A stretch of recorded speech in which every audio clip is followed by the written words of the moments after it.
নমস্কার, অ্যাস্ট্রোলজার জয় শাস্ত্রী। বিগত দিনের যে অনুষ্ঠানগুলো আপনারা দেখছিলেন তার মধ্যে শনি এবং শুক্রের যোগে কোন কোন রাশি উপকৃত হবে, বৃহস্পতি এবং শুক্রের যোগে কোন কোন রাশি উপকৃত হবে, আজকের যে আপনাদের বলবো সেটা হচ্ছে মালব্য রাজযোগ, যেটা শুক্রের সাথে সংযুক্ত।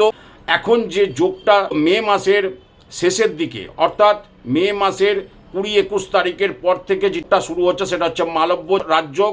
এই রাজযোগের ফলে আপনার কি কি উন্নতি হবে সেগুলো আপনার সামনে তুলে ধরছি।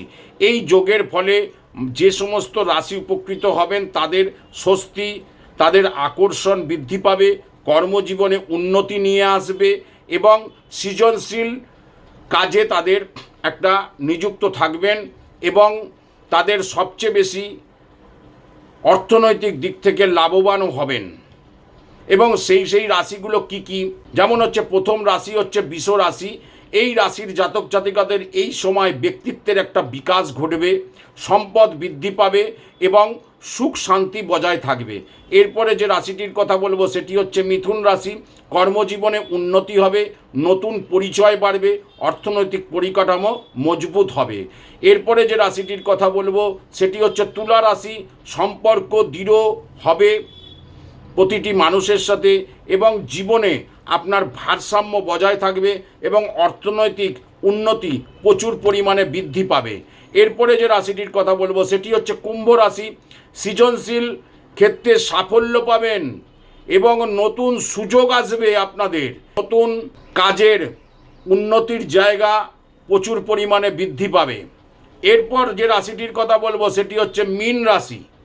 মানসিক শান্তি বজায় থাকবে এই মীন রাশির জাতক জাতিকাদের এবং আর্থিক উন্নতি প্রচুর পরিমাণে বৃদ্ধি পাবে এই মালব্য রাজযোগের ফলে। তা আজকের আমার অনুষ্ঠান এইটুকুই। আপনাদের প্রত্যেককে আমি অনুষ্ঠানের মাধ্যমে বিভিন্ন দিক থেকে কোন যোগের ফলে আপনারা ভালো থাকবেন এবং আপনাদের ভালো সুযোগ আসছে এবং আপনাদের অর্থনৈতিক জায়গা ভালো থাকবে সেই সম্বন্ধে আপনাদের কাছে দু একটি করে কথা আমি তুলে ধরতে পারছি। আপনারা প্রত্যেকে আমার অনুষ্ঠানগুলো দেখছেন, আপনারা নিজেরা, আমার অনেক সাবস্ক্রাইবার আছে, তারা অনেক উপকৃত হচ্ছেন। যারা আমার সাথে যোগাযোগ করতে ইচ্ছুক, আমার স্ক্রিনে যে নাম্বার যাচ্ছে সেই নাম্বারে যোগাযোগ করে আমার কাছে চলে আসুন। আমি আপনাদের পুঙ্খানুপুঙ্খ বিচারের মাধ্যমে সঠিক জায়গা দেখিয়ে দেব। নমস্কার, জয় মা তারা, কৃপা হি কেবলম, জয় আমার গুরুদেব, কৃপা হি কেবলম। নমস্কার।